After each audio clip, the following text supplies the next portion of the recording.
வணக்கம். சீமான் அண்ணன் அவர்கள் அந்த கட்சியோட தம்பிகளுக்கும், தொண்டர்களுக்கும், அந்த கட்சி தமிழ் தேசியத்தை ஆதரிப்பவர்களுக்கும் அவர் ஒரு கோரிக்கை விடுத்திருக்கிறாரு. என்ன அப்படின்னா, அதாவது விஜயை இனி விமர்சிப்பதை நிறுத்துங்க. அவரை விமர்சிக்க வேண்டாம். அதாவது விஜய் மட்டும் இல்ல, யாரையுமே விமர்சிக்காதீங்க. நமக்கு இப்ப நிறைய வேலை இருக்கு. தேர்தலுக்கு இன்னும் கிட்டத்தட்ட ஒரு 2 மாசம் தான் இருக்குது. அதனால அந்த வேலையை தான் நம்ம பார்க்கறதுக்கு அதுல தான் நம்ம கவனத்தை செலுத்தணும். அதுல தான் ஆர்வத்தை செலுத்தணும். அதனால வேற யாரையும் விமர்சிக்கதை நிறுத்துங்க. நாம என்ன செய்ய போறோம் மக்களுக்கு, நம்மளுடைய கொள்கையை எடுத்துட்டு போங்க. நாம் தமிழர் கட்சியோட சிறப்பான பணியை எடுத்துட்டு போங்க. இதுவரைக்கும் நாம் தமிழர் கட்சி என்ன செய்திருக்குது, இனி 2026 சட்டமன்ற தேர்தலில் நாம் தமிழர் கட்சிக்கு மக்கள் ஓட்டு போட்டா, ஆதரவு கொடுத்தா என்ன செய்வாங்க, என்ன செய்ய போறோம், அந்த கொள்கையை எடுத்து கொண்டு போங்க மக்களிடத்தில். இதுதான் இப்போதைக்கு இருக்கக்கூடிய நாம் தமிழர் கட்சி பிள்ளைகளோட வேலை, அவர்கள் தொண்டர்களோட வேலை அப்படிங்கிற மாதிரி ஒரு கோரிக்கை வச்சிருக்கிறாரு. விஜய் விமர்சிக்காதீங்க. விஜய் நம்ம தம்பி தான், வேற யாரும் கிடையாது. அவன் விஜய் அவர்கள் ஒரு தனியா ஒரு கட்சியை வச்சு நடத்திட்டு இருக்கிறாரு. அவருக்கு பிடிச்ச மாதிரி அவர் செஞ்சுட்டு இருக்கிறாரு. அதை பத்தி நம்ம விமர்சிக்க வேண்டாம். அதை தவிர்த்திடுங்க அப்படின்னு சொல்லியிருக்கிறாரு. அப்போ இங்க நிறைய பேர் கேட்பாங்க, அப்போ சீமான் மட்டும் அன்னைக்கு ஒரு காலத்துல சொன்னாரா விஜய் லாரில நீ அடிபடி செத்து போவ அப்படிங்கிற மாதிரி ஒரு கேள்வி எழுப்புவாங்க. அதற்கு காரணமும் இருக்கு. சீமான் அவர்கள் விஜய் சீமான் அவர்களை விமர்சிக்காத வரைக்கும் சீமான் அவர்கள் அந்த பிரச்சனையை பேசல. ஏன்னா விஜய் அந்த மாநாடுக்கு போறதுக்கு முன்னாடி வரைக்கும் சீமான் அவர்களை சந்தித்து பல விஷயங்களை அவர் பேசியிருக்கிறாரு.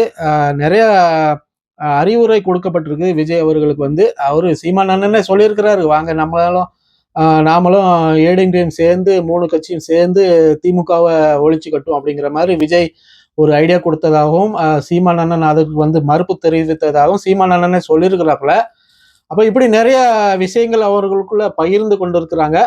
அப்போ அந்த சூழ்நிலையில தான் சீமான் அண்ணன் அவர்கள் விஜய் சொல்லியிருக்கிறார் என்னன்னா, தம்பி இது சாதாரண அரசியல் சாதாரண ஒரு நீ சும்மா விளையாட்டா நினைக்கிற காரியம் கிடையாது. இதனால இங்க ஒவ்வொரு அடியும் நம்ம பார்த்து தான் எடுத்து வைக்கணும்.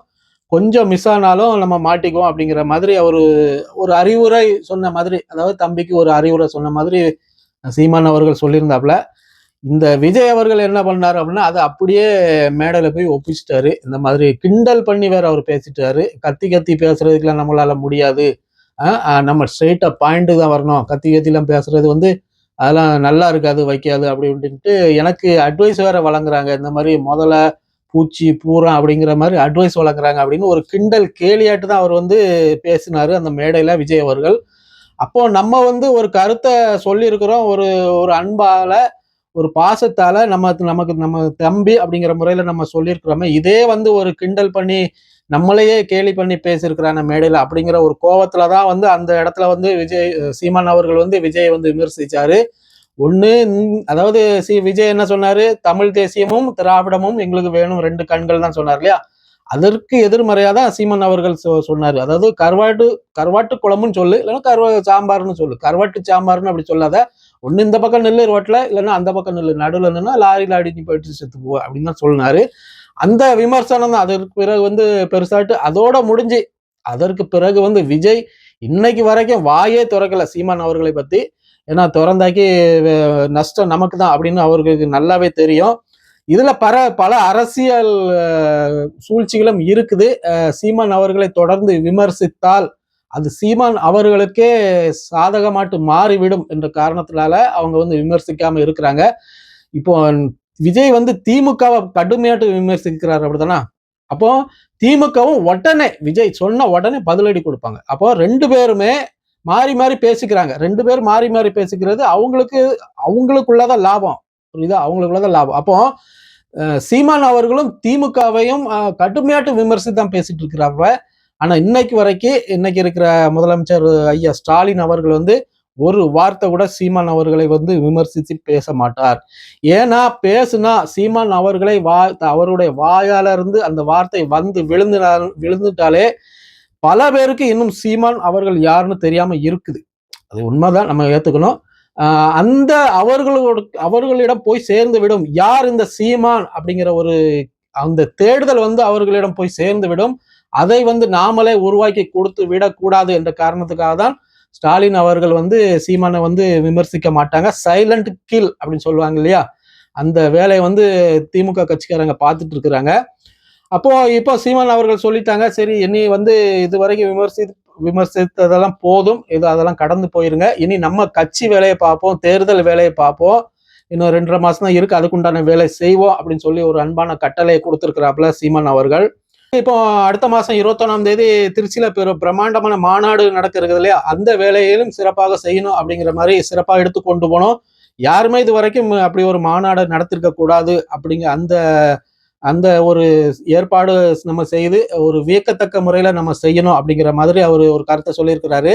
சாட்டை துரைமுருகன் அவர்களும் ஒரு கருத்தை சொல்லியிருந்தாங்க. என்னன்னா, 2 லட்சம் சேர் வந்து அவங்க கேட்டிருக்காங்களா அந்த மாநாடு நடத்துற இடத்துக்கு. அந்த 2 லட்சம் சேர் வந்து இதுவரைக்கும் எந்த அரசியல் கட்சியிலும் வந்து இப்படி கேட்டதே கிடையாது. 2 லட்சம் சேரை வந்து கேட்டதே கிடையாது நாற்காலிகள். நீங்க தான் நாம் தமிழர் கட்சி தான் புதுசாட்டு கேட்டிருக்கீங்க அப்படிங்கிற மாதிரி அவங்க சொல்லாங்களாம். அப்போ சீமான் அவரு சாட்டை சொன்னாரா, இல்ல சேரை கொஞ்சம் குறைச்சு விடுமானே அப்படின்னு கேட்டதுக்கு, இல்ல அப்படிலாம் குறைக்க முடியாது, நிறைய பேர் இன்னும் வருவாங்க, இதே பத்தாது அப்படிங்கிற மாதிரி அவர் சொல்லியிருக்கிறாங்க. அப்போ கிட்டத்தட்ட ஒரு 10 லட்சம் பேரு அப்படிங்கிற மாதிரி சொல்லியிருக்கிறாங்க. அவ்வளவு பேர் வருவாங்களா என்னன்னு தெரியல. வந்தா அதை விட ஒரு சந்தோஷம் யாருக்கும் கிடையாது. அப்போ இப்போ 21ஆம் தேதி மாநாடை சிறப்பாக நடத்த வேண்டும். இப்போ அந்த வேகத்துல தான் வந்து நாம் தமிழர் கட்சியினர் போயிட்டு இருக்கிறாங்க. முடிந்த அளவு நாம் தமிழர் கட்சியினர் அந்த மாநாட்டுக்கு எல்லாரும் வாங்க, எல்லாரையும் கூட்டுவாங்க, உறவினர்கள் எல்லாரையும் கூட்டுவாங்க. நாம் தமிழர் கட்சியினர் மட்டும்தான் வரணும்னு கிடையாது, எல்லா கட்சியை சேர்ந்தவர்களும் வரலாம் அப்படின்னு சொல்லியிருக்காங்க. வாங்க, வந்து பாருங்க, எங்களுடைய கொள்கையை நீங்க கேளுங்க, நாங்க என்ன சொல்ல போறோம் அப்படிங்கிற கருத்தை கேளுங்க. அதாவது எதிர்கட்சியில இருப்பாங்க இல்லையா, திமுகவுக்கு தான் வாக்களிப்போம், அதிமுகவுக்கு தான் வாக்களிப்போம், விஜய்க்கு தான் வாக்களிப்போம் அப்படிங்கிற மக்கள் இருப்பாங்க இல்லையா, அவங்களும் வாங்க, வந்து என்ன சொல்றாங்க, முதல்ல வந்து நாம் தமிழர் கட்சிகள் சீமான் அவர்கள் என்ன பேசுறாங்க, என்ன சொல்ல வராங்க, அவங்களுடைய கட்சியின் கொள்கை என்ன, அவங்க ஜெயிச்சா என்ன செய்வாங்க மக்களுக்கு, அதை முதல்ல கேளுங்க. நாம் தமிழர் கட்சியினர் என்ன செய்வாங்க அப்படிங்கிற மாதிரி அவங்களுடைய கொள்கையை வந்து நீங்க நல்ல செவி கொடுத்து கேளுங்க. அதற்கு பிறகு மற்ற கட்சிகளும் என்ன செய்வாங்க, இதுவரைக்கும் என்ன செஞ்சிருக்கிறாங்க, இவங்க கொஞ்சம் வித்தியாசமா பேசுறாங்களே அப்படிங்கிற மாதிரி ஒரு சிந்தனைக்கு வாங்க. அதற்கு பிறகு ஒரு சிந்தனை வந்து ஒரு தெளிவடைந்து நீங்க இந்த இப்போ தேர்தல் வரும் இல்லையா, அந்த தேர்தலை வந்து நீங்க வாக்களிங்க. அது வந்து வாக்களிக்கிறது வந்து ஒவ்வொருடைய தனிப்பட்ட உரிமை. நீங்க இவங்களுக்கு தான் வாக்களிங்கன்னு வந்து நம்ம உறுதியா சொல்ல முடியாது. ஆனா நம்ம கருத்துக்களை வந்து கொண்டு போறது வந்து நம்மளுடைய கடமை. மக்கள் கிட்ட வந்து நம்மளுடைய கருத்துக்களையும் கொள்கைகளையும் கொண்டு சேர்ப்பது வந்து அவங்கவுங்க கட்சியோட கடமை. அந்த விதத்துல வந்து நாம் தமிழர் கட்சியினர் வந்து இப்போ சிறப்பாட்டு செஞ்சுட்டு இருக்கிறாங்க. பிப்ரவரி 21ஆம் தேதி திருச்சியில பிரம்மாண்டமான மாநாடு நடக்க இருக்குது. அங்க வந்து எல்லாரையும் வரவழைச்சிருக்காங்க. அதற்கு பிறகுதான் வந்து பரப்புரை தேர்தல் பிரச்சாரம் இருக்கும் அப்படிங்கிற மாதிரி தான் பேசப்படுது. பார்ப்போம் எப்படி நடக்குன்னு. மீண்டும் ஒரு காணொலியில சந்திக்கலாம். நன்றி, வணக்கம்.